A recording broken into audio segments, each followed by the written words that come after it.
لا إله إلا الله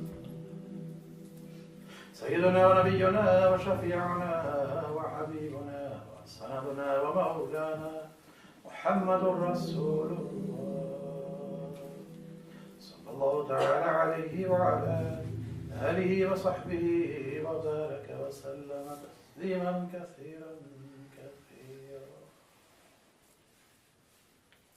This third little talk is entitled Finding the Path, I think.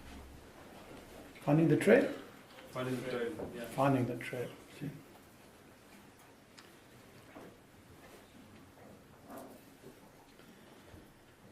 Well,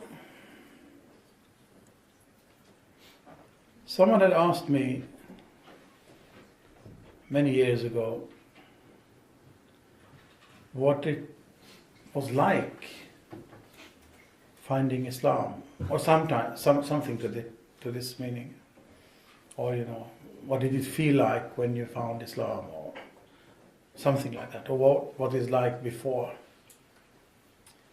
And I answered that it is as if you are lost in the forest.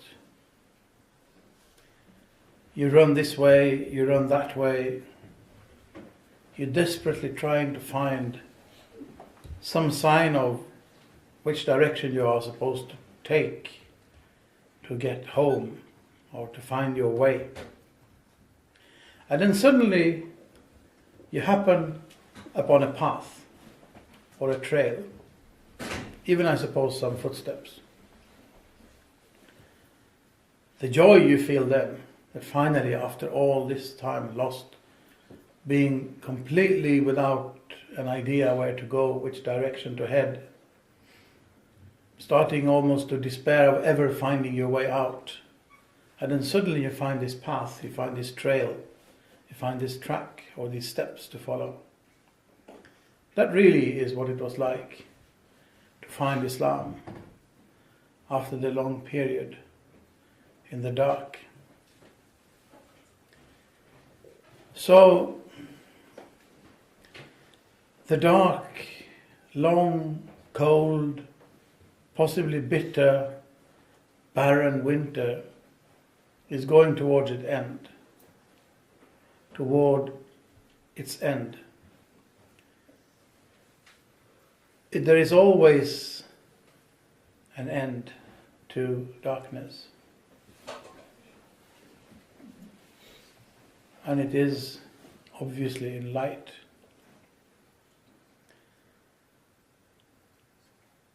It is said that the darkest part of the night is just before dawn. I do not know whether there is any scientific truth to this statement. Technically, I suppose the whole of the night, from the end of the evening twilight till before the beginning of the morning twilight, should be the same. It should be as dark or as bright as one part of the other, unless you take into account, of course, exterior aspects like the moon or the stars or possible planets, even satellites reflecting some few micro lumens of light from the sun or under artificial light sources. But generally, the feeling, definitely, of the darkness of the night is that the deepest darkness is before dawn. Obviously, as the night proceeds, or winter if you want. I mean, in Sweden, winter is pretty much night, really. In some parts of Sweden, it is literally 24-hour night. So, the longer it proceeds, the darker it feels. If you are in a dark room, the longer you are there, the darker really. Well, maybe you say, well, eyes get used to it and it feels lighter. But if it is really dark, there is no light. It doesn't matter how long you stay, you will not see anything anyway. Your eyes can never get used to complete darkness. Well, certainly they can never start seeing in complete darkness. So the longer you are engulfed in the darkness, the longer and darker and deeper it feels, even if it is not technically so. So that's, I think, is the truth, or one truth of the statement, that the darkest part of the night is before dawn. Anyway, this was this long, long winter. Still we have snow, which is a meter deep. But it's starting to melt. In my life, I was there on my little retreat, like a recluse, like a hermit in his cave. I was staying on my mountain. Every few days, coming down to the farm of my sister and brother-in-law for some food, warmth, social interaction. And the winter finally drew to a close, and I'm sure there was a spring in between, but to me the winter really ended almost suddenly in midsummer, without anything in between. In my memories, this is how it is. Memory can sometimes trick you as well. And I suppose, again, if you look on a larger scale, this is how it is for most, has been many times for many peoples, that they are in deeper and deeper darkness. The spiritual winter is deepening its hold upon the hearts of the people. The social structure of society is getting worse and worse. And then, almost always, somewhat suddenly, dawn breaks. The first rays of light flicker over the horizon. In the same way, in the life of man, or those periods of our lives where we find ourselves in this spiritual darkness, it is the same way. It's almost always sudden.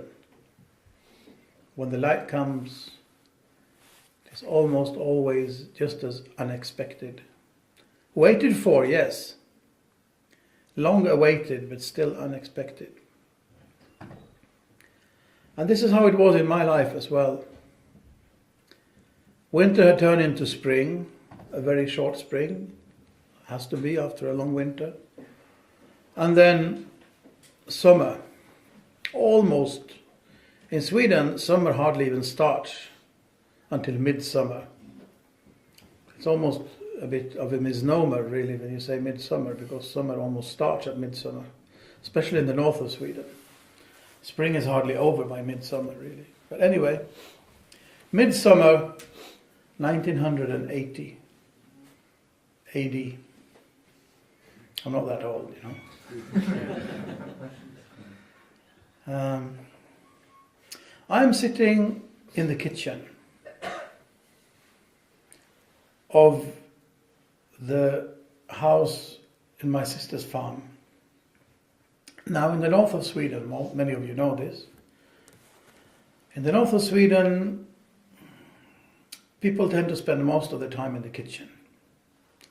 The kitchen is the room of the house with the stove. The stove is where the fire is, and the fire is what gives the warmth. So the warmest room is always the kitchen. It's where you light the first fire in the morning. You get up from under your duvet into the freezing cold, but because by morning in the winter it is freezing even indoors. No central heating, no such luxuries, remember? There is, however, the luxury of a wood-burning stove.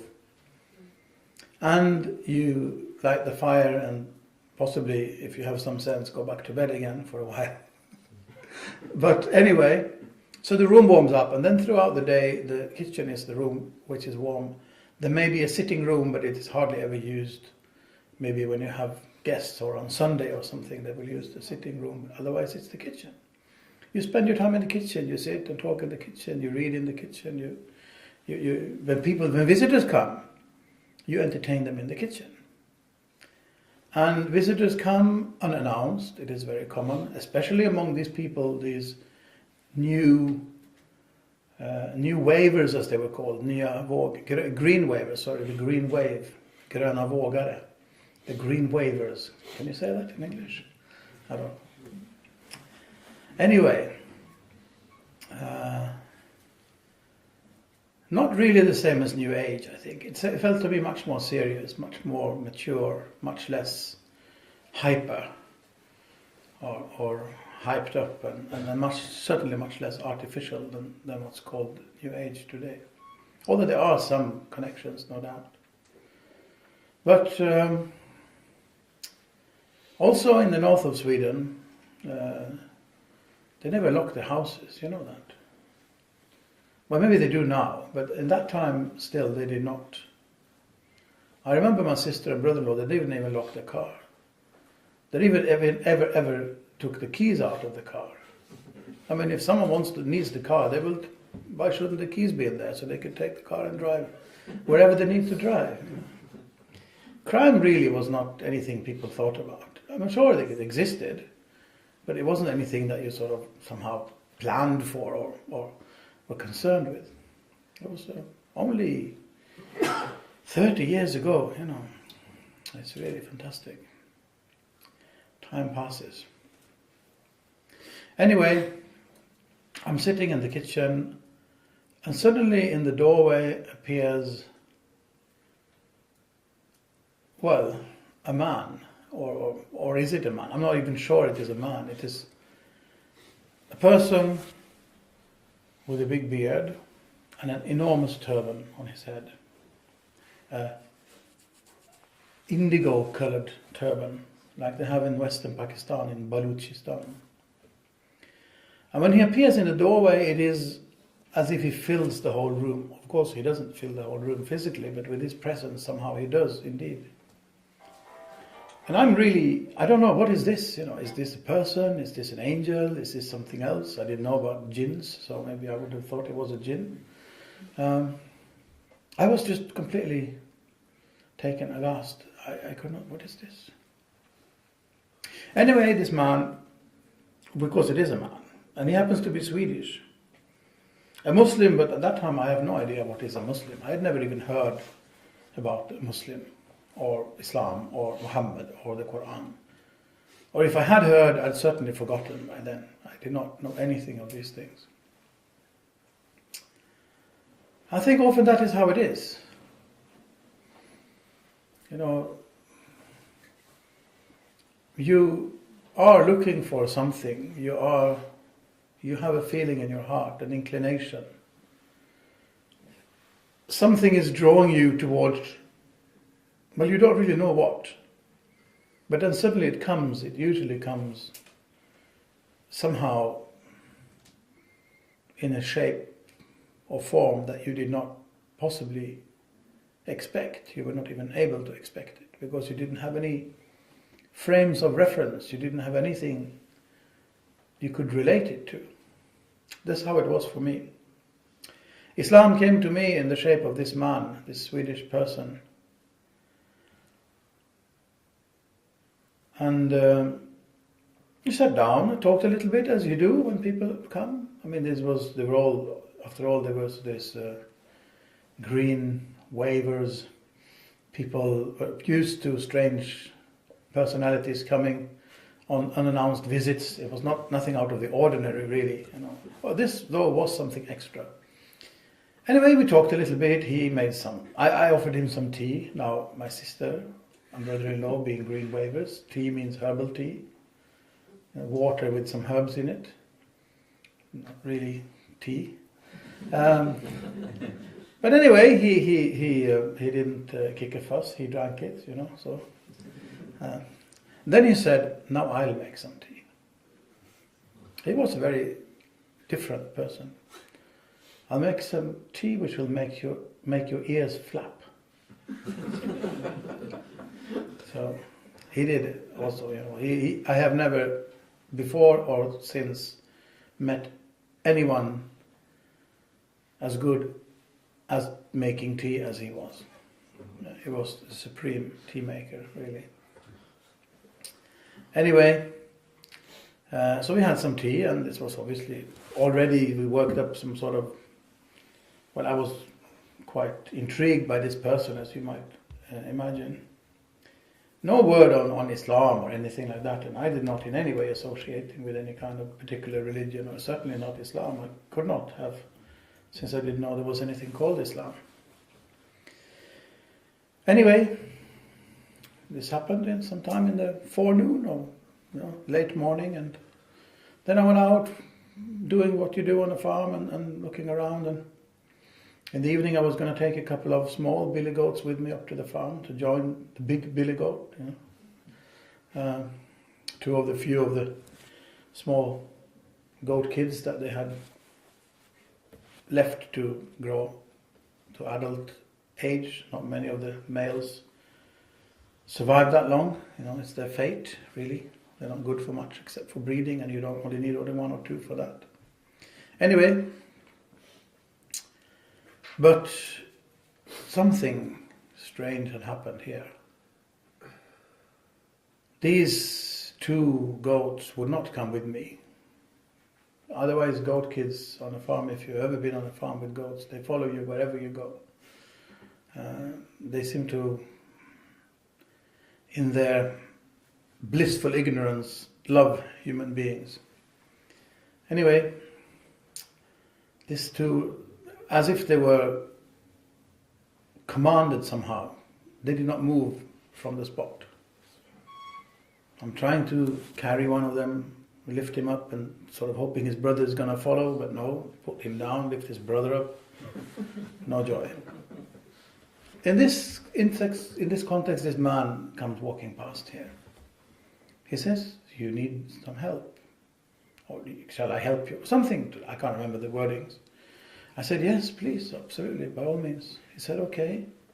And now comes this very strange thing. Many of you have heard this story before as well. He said, I have something I have to do. He said something which, he didn't use these words, but the closest I can think now, not being able to remember the actual words he used, was, "I have an appointment. But if you can wait, I'll be with you." I said, "Okay. If there's anything I have learned in my life, it is to wait. So I'll wait." Now, I did not really think at that time, what kind of an appointment would he have there out on a farm where he's arrived as a guest in the morning, in the middle of nowhere, But, so I just waited, and after, half an hour or whatever, he came. I went inside the house to wait for him. And after half an hour or whatever time he said, 20 minutes, whatever, I can't remember now. Exactly at the appointed time anyway, when he said he would come, he came, and these two billy goats walking one step behind him. Now, I was amazed. To me this was a miracle. You might laugh, it is a very funny miracle, but it was.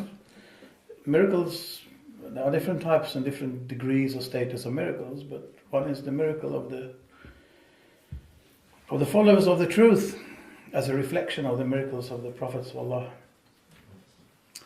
I don't know if it was a karama, whatever, it was something that Allah had decided to happen for me to realize that this is not anybody. This person has, a significance, at least for you. So he said, "I'm ready, are you ready?" And I said, "Well, okay, let's go." And we walked through this path. Now this path comes in here again. A trail, there's still only a trail, never mind, leave it a trail. We walked up this trail, this trek to my farm, where I lived, it was not really a farm. You think a farm, you think buildings and animals, and nothing of that. A well, a slightly dilapidated building with one room only, and a fallen down stables or a barn. That's all there was. Oh yeah, and one of these outside toilet sheds. That's all there was. and beautiful views and many other things, but not many buildings. Anyway, this very indeed humble abode of mine at the time, we walked this path possibly 3 kilometers, maybe 2 kilometers through the forest. And all the way, these two goats walking one step behind this man. And the whole of our conversation for this, maybe it could have taken half an hour or something, maybe a bit more, walking up this trail, was me saying, I don't understand anything, and him replying, I don't understand anything either. That's our whole conversation all the way. We come to my little place up on the mountain, and he goes to the side near a tree and starts doing something. I don't really think about what he's doing. He's doing something which, and now I know he was saying his prayers, but at that time I did not have any idea. And I didn't watch him. I thought, well, I went inside my little building. And soon enough the person arrives. These two billy goats, small billy goat kids, not Billy the kid, but Billy Goat Kid, indeed, coming 2 steps behind him, although into the house. They would not leave him. They had to throw these little goat kids out, and while they're still in the air, close the door to avoid them coming back in again. You know, like the Flintstone thing with the cat coming in the window. It was like that, really. And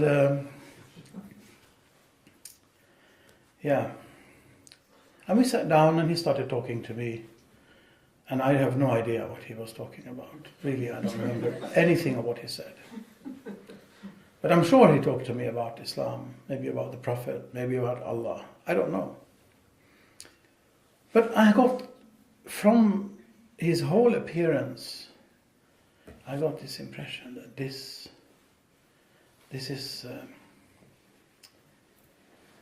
different. You know, he's not like other people. I felt compelled to ask him, a strange question indeed to ask a person that you have known for a couple of hours totally. That how come that after living for such a long time in this harsh, barren, cold climate of Sweden, this winter climate of Sweden, I do not think now, and I did not think then, that Swedish people are particularly hard-hearted, but maybe a bit cold-hearted, you know, from all this snow and winter. But he was not. I don't know why, but he did nothing really in what he said. It was just how he was. So I said, how can you have such a soft heart? And this was a rather strange question for someone who has known someone for a couple of hours. But his answer was even more strange. He said, I don't think I can explain to you, but maybe I can show you. And he stood up and he called the adhan, the call to prayer. And after the adhan, he started saying his prayers. I know now, at that time, of course, I had no idea what he's doing, but he's showing me how to keep your heart soft in this cold, barren winter climate of Sweden, although it was midsummer at this particular time. And I'm sitting there on my little Swedish, kitchen wooden settee, this sort of sofa, kökssofa that we have in the north of Sweden, specifically in the whole of Sweden, really, generally. And he is in front of me here saying his prayers. After his prayers, he sat down doing some dhikr. A particular dhikr, now I know, according to a Naqshbandi tariqah. At that time I have no idea. All I know, he's showing me how to keep my heart soft. But the whole situation was so overpowering. And I was so awestruck by all of this that I could not even make myself look at him. So I sat here with my gaze lowered, and he is praying or meditating in front of me. And suddenly, this ray of light from somewhere, the sky if you wish, comes straight into my heart, and there is only one God.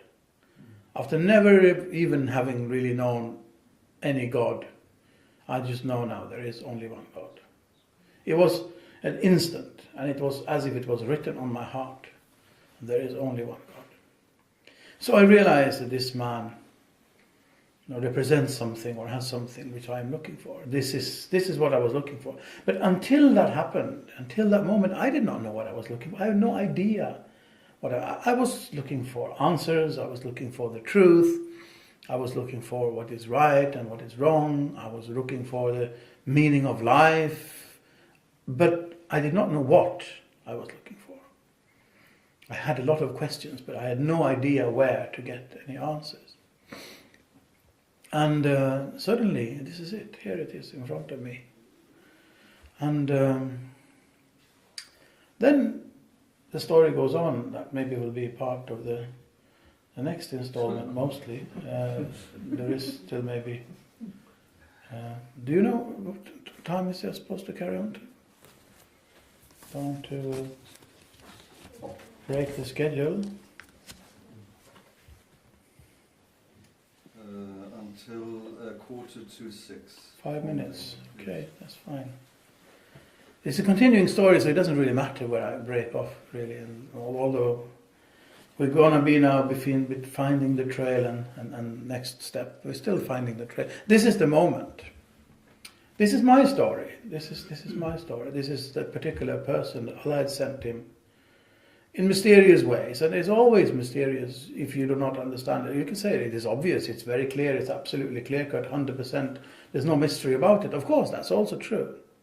There is no mystery to it. It's the fadl and the grace of Allah, of God. And you can see everything as a sequence if you wish, and you can work out it. All the pieces fall into place, and it all makes perfect sense. But at that time, it was just...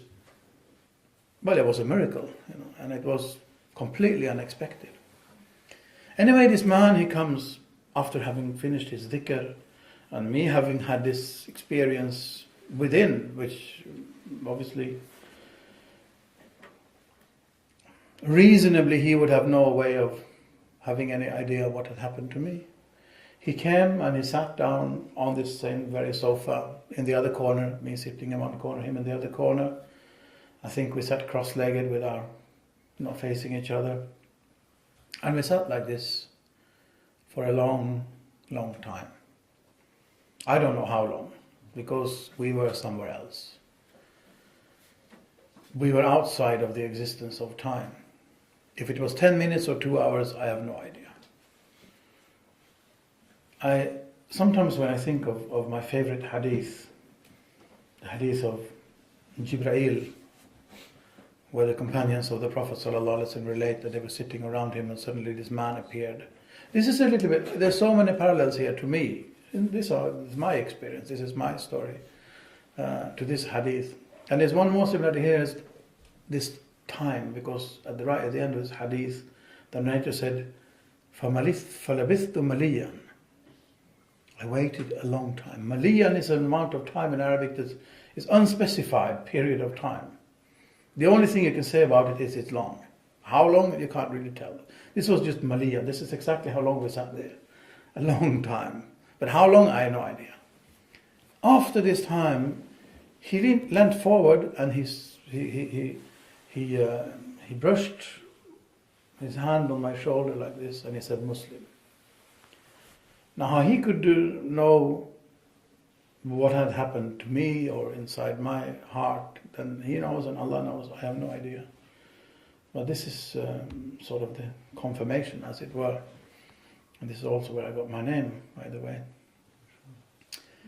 So this is how Islam came to me, or how I came to me. Really, it's not I came to Islam, it's more Islam came to me. Of course, Allah engulfed me in His grace and mercy.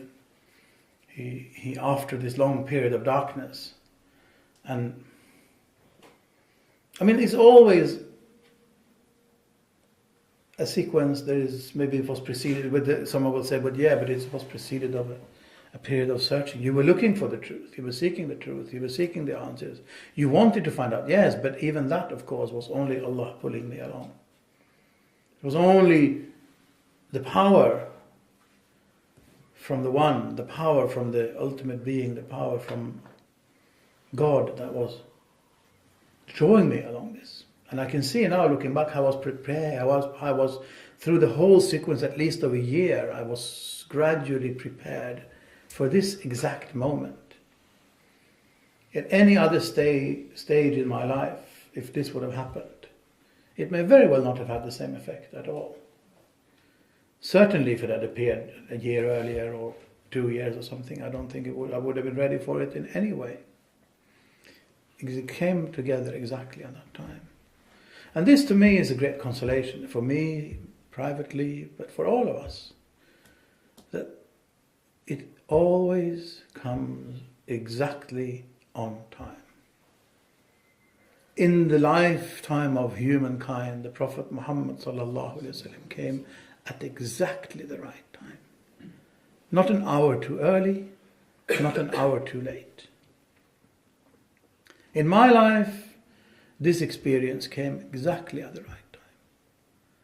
Not a minute too early, not a minute too late. At the exact time when it was needed, and at the exact time when it was decreed.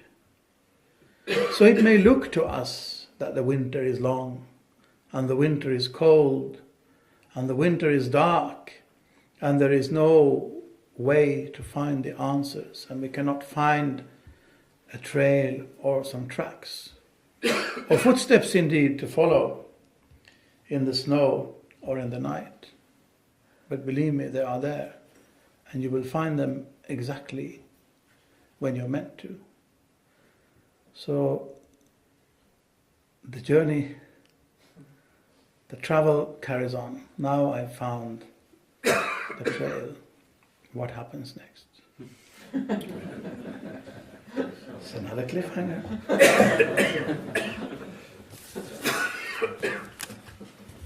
Where was this person from? Was he Swedish? No. He was indeed Swedish, by the name of Ahmed Zaytouni, or if you wish, Roland Pettersson. And he had been around everywhere, really, in many places. But very, I will not give too much of it. It will be a spoiler if I tell you.